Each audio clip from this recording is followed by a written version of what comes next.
Pawulo niwe yahanuye abantu b'i Galatiya mu majambo yari karababwira mu gice cya 4 usomye ku murongo wa mbere yaravuze ngo ariko ndavuga yuko iyo samuragwa akiri umwana ataca atandukana ko n'umugurano n'ahari wenyene ibintu byose. Iyo samuragwa ari umwana akaba uruhinja akaba uri kwibere azigamwa n'umuyaya amwirigwana muri kino gisagara ruguru batagira abayaya azigamwa na nyina cyangwa uwo bavukana amwirigwana.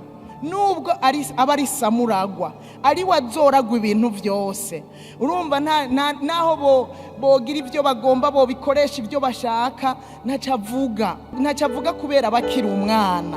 Ntabazi yuko ari samuragwa w'ibintu byose, yuko ibintu byose biri mu rugo ari ibyiwe, ntavyabazi nta na kimwe batahura.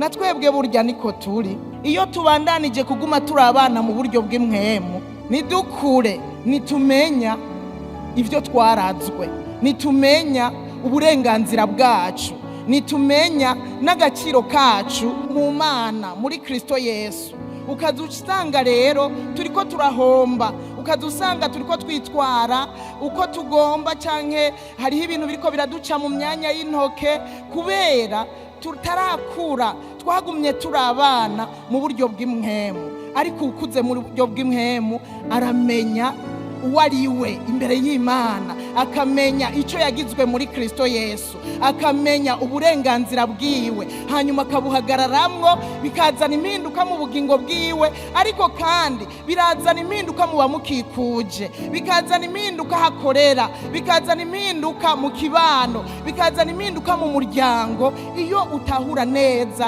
icyo wagizwe muri Kristo Yesu. Inyuma yo kwakira Yesu turahindurirwa identite, turahindurirwa abo twahora turi, turahindurirwa ibituranga, tugahindurirwa amateka. Ivyo rero urakwiye kubimenya yuko winjiye muri Kristo Yesu hari ibintu bihinduka. Icyambere duhinduka abana b'Imana, abemeye kurongorwa na Mwemu Yera baca bahinduka abana b'Imana, uko abarongorwa na Mwemu Yera bose nibo bana b'Imana, duca duhinduka abana b'Imana. Twahora turi abana ba wa wundi umwe papa wanje, ariko ubu sindi wa papa wanje, ubu ndi umwana w'Imana. Haleluya! Nawe burya wakiriye Yesu uri kurongorwa na Mwemu Yera uri umwana w'Imana. Rero tuba dukwiye kumenya mbega uwo muntu asigaye ari papa afise ububasha bugarukirahe, kuko papa wanje igituma ubu ntamwishimira cyane afise ububasha bugarukira hafi. Ejo ashobora gupfa hanyuma ntagire icyo amfashije, ariko ubunezererwa ko ndi umwana w'Imana. Imana isumba byose, Imana ishobora byose, Imana ishobora kumpingura uko igomba, Imana ishobora kumpa ibyo nkenye, Imana ishobora kumpindurira amateka. Ubu ndishima ko nitwa umwana w'Imana. Haleluya!